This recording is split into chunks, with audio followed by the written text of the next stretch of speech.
Mommy, Mrs. Christy, the former Momah, I salute you. I salute the entire Momah family. I salute friends and families. I salute the Navy community. And I salute everyone who had the opportunity to know the late General Sam Momah. I have a very rare privilege to stand here tonight to talk about a great man, a man of many paths like you have heard, a man who has touched lives in different ways and impacted so much to different people. I was privileged to serve as a special aide during his tenure as the Minister of Science and Technology. And you may not really appreciate the depth of General Momah's intellectual sagacity, except you come that very close to him. He was my boss, but far beyond being my boss, he was my teacher, and he was my mentor. He thought in a peculiar way. I recall the days when he would come into his office and he would say, maybe invitations for speech had come, and he would say to me, Chuma, give this a shot.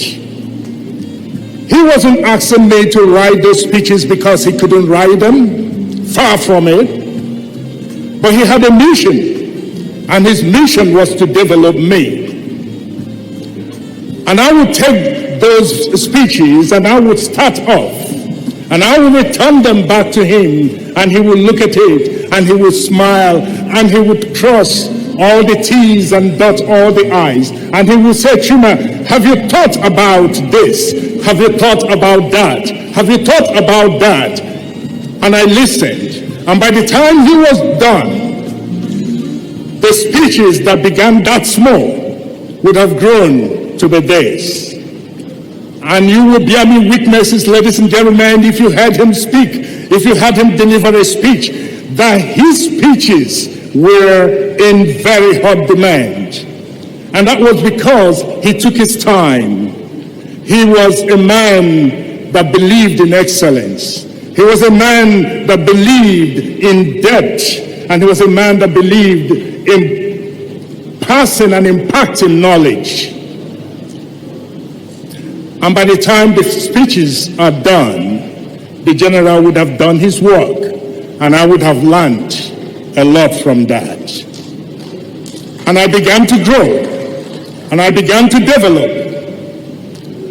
I haven't got much time to talk so much about the man that taught me so much. About the man that is so contributory to what I have become today. I haven't got the time, and I know you haven't got the time, but let me tell you one more thing. He was a great motivator. Everybody he met, he wanted to know where you had been. He wanted to know where your history, he wanted your narrative. He was patient and he would listen. Even if you spoke for 2 hours, Daddy would not interrupt you. He would listen. And then he wanted to know where you are presently, and he will ask you where you intend to be in your next move. If you have walked with him, if you were privileged to walk with him, I consider myself one of the most privileged persons standing here tonight, because day by day, for 5 years, I walked with him. I saw him walk in different situations, and I saw him move from glory to glory as the Minister of Science and Technology.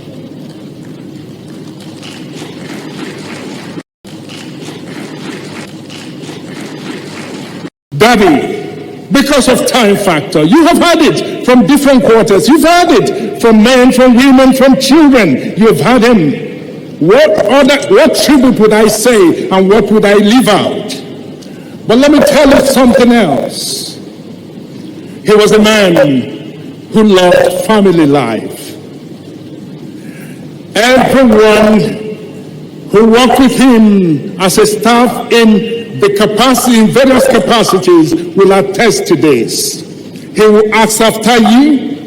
He will ask after your family. He will ask after everything that concerns. He was a man with a very big heart and big capacity, and he cared very, very much for each person. And each person felt heard, felt loved, felt cared, and felt touched. He was that man with such a big heart. We will all miss him. I have not come tonight to mourn him. No, far from it. I have mourned him when I had it, but not tonight. I have come to celebrate him and to thank him for the impartation he had in my life, in my family. He would ask me the very first thing every time I saw him, whether I saw him here in Nigeria or I saw him in the United Kingdom when he came with mommy, the very first thing he would say is, Chuma, how is Obi? You know, he was soft-spoken, he was gentle, and how are the children? And he would wait for an update. We are celebrating him tonight. But I want to use this opportunity to thank Mommy, because she is that woman, the great woman behind the great man we all celebrate tonight. We see Daddy, but that is the hand that makes so much difference. Mommy, we thank you. We salute you. Tonight, ladies and gentlemen, as I leave you, I want to say that the greatest legacy that he left behind is every soul that he touched. He was a man with a golden heart. The presence, your presence here tonight, speaks of that golden heart in the impartation and in the investment of human life. His heart was the heart of gold. Intellectually, he left so much in those books and in the articles he wrote. So, he has not gone through this earth without leaving his footprints. He has impacted us. He has left behind things to make us grow. And I would join you, ladies and gentlemen, if you will, for 1 second to rise on your feet and give this great man the round of applause, because he deserves it. And thank you very much, ladies and gentlemen. God bless you. And God bless you.